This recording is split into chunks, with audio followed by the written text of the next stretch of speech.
Welkom bij Extra Journaal, nieuws uit Curaçao, vers van de pers.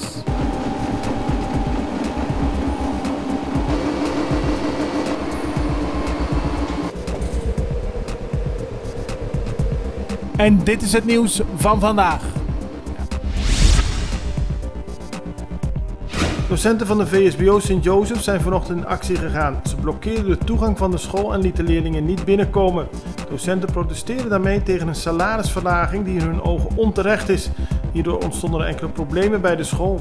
Uiteindelijk is minister Zita Jezus Liito komen praten. Zij vervangt minister van Onderwijs Merlin Alcalay, die uitlandig is. Zita Jezus Liito legde uit dat ze aandacht heeft voor het probleem en dat er niet direct een oplossing voor is. Volgens de docenten is er sprake van een urgente situatie omdat zij op deze manier niet het salaris krijgen wat ze menen te horen krijgen. Er wordt verder gesproken met de docenten en ook de minister zal overleg plegen op het ministerie van Onderwijs.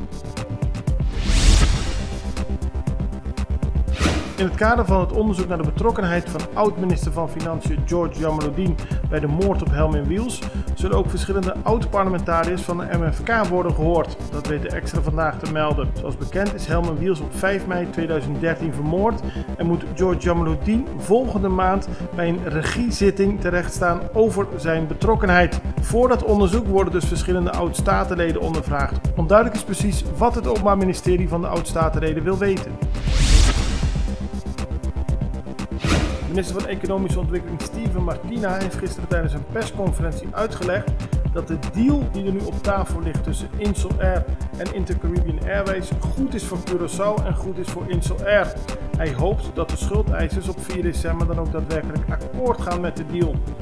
Insel Air heeft momenteel een schuld van meer dan 100 miljoen gulden, zo legde Martina uit. Inter-Caribbean Airways brengt $11 miljoen in. Dat is niet voldoende om alle schuldeisers hun geld terug te krijgen.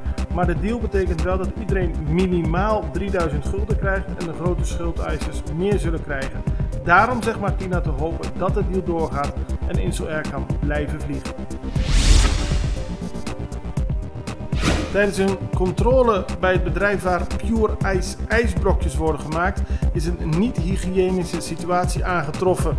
Sterker nog, er werd zelfs een kikker aangetroffen in een van de bakken waar de ijsblokjes worden gemaakt. Dat betekent dat het ministerie van Volksgezondheid iedereen ontraadt ijsblokjes van het merk Pure Ice te kopen. En ook de verkopers die het nog in voorraad hebben, wordt gevraagd dit niet meer aan de klanten te verkopen. Er wordt geadviseerd zelfs de ijsblokjes te vernietigen, omdat men niet instaat voor de kwaliteit van de ijsblokjes.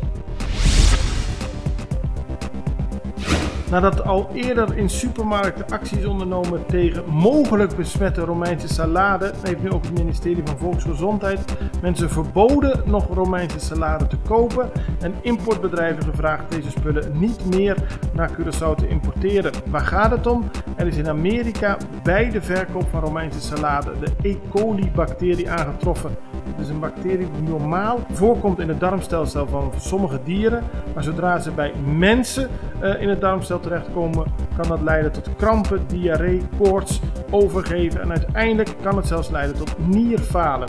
Daarom zegt het ministerie van Volksgezondheid iedereen alert te zijn op deze Romeinse salade, het ook niet te eten en supermarkten roept het op om het daadwerkelijk te vernietigen.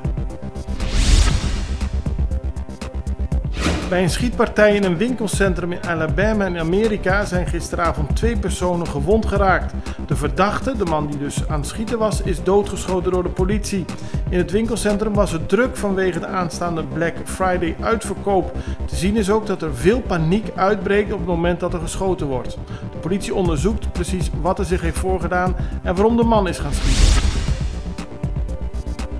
Door een zelfmoordaanslag op een druk plein in het noorden van Pakistan zijn zeker 35 doden en 50 gewonden gevallen, van wie er enkele slecht aan toe zijn. De aanvaller reed met een motorfiets in op een groep mensen en liet een bom ontploffen. Op dat moment was er een festival bezig. Het motief voor de aanval is onbekend en de aanslag is ook nog niet opgeëist. Dit was Extra Journaal met nieuws uit Curaçao in het Nederlands elke doordeweekse dag. Tot de volgende keer.